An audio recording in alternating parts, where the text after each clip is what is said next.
Hey, my name is Jobby, and today...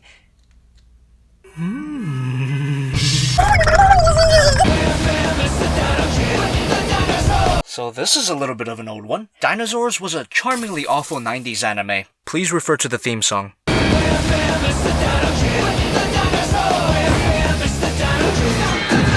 It was about a young boy who finds himself in a war between transforming mechanical beings. That doesn't sound familiar at all. And Dino Tyranno here, very creative name I know. You can say he's the Optimus Prime of the show. As for the figure itself, this was one of my favorite childhood toys. However, this one wasn't the one that I grew up with. Bought it off some guy on eBay. Let's hope he didn't get to his tits first. The painting and the sculpting on this figure is amazing. The colors are extremely simple, but that striking combination of chrome and translucent red really swivels my swivels. And the sculpted detail on this thing, Jesus, put it in my ass. Each crack and crease in the metallic bone is defined beautifully. The profile is sleek, and he's got fat in all the right places.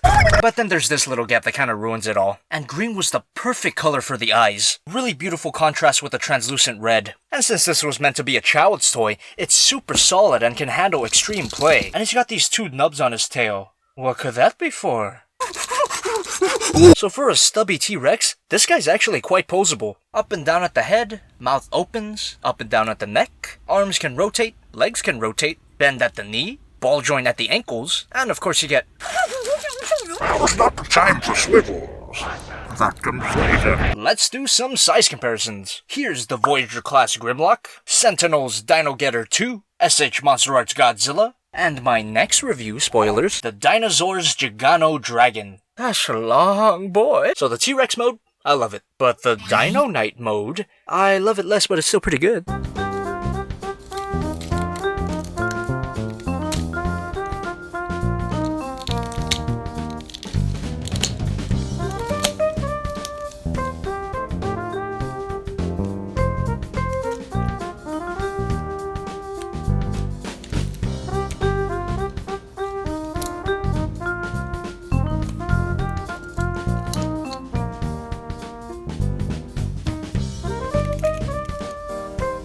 You have the Dino Knight mode, or Robot mode, or whatever the fuck. So let me first discuss the idea of shell formers. A shell former, you see, is a transformer whose alternate mode is encased within a shell. A lot of Transformers fans would freak out at the mention of shell formers. They think it's the most terrible thing ever. What did you say, shovel? Shovel! It's not the end of the world, guys, come on. Get a grip on your Energon cubes.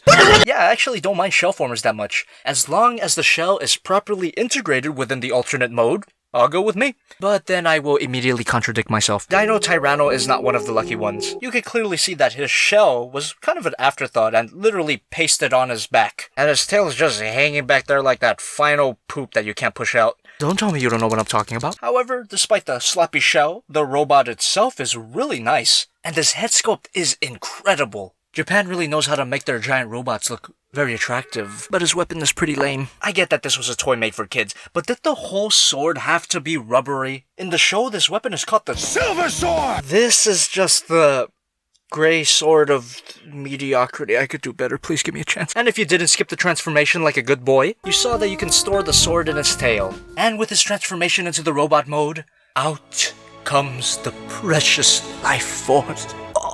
Rotates at the arm. Arm moves out, swivel here, bend at the elbow, no way swivel, rotate at the hips, hips move out, put in my ass, bend at the knee, and a ball joint at the ankle, just like the T-Rex mode. And this is still a thing, yes? Size comparisons. Grimlock, Dino Getter 2, Godzilla, and Gigano Dragon. Overall, this figure is awesome. Now, as much as I like this figure, I would only say get it if you could find it for about 20-30 bucks. Don't go overboard with it. I have a Patreon dollar. Make sure you leave a like, subscribe, and don't forget to leave a comment. I got a special offer for you guys. If you comment, put it in my ass. I will.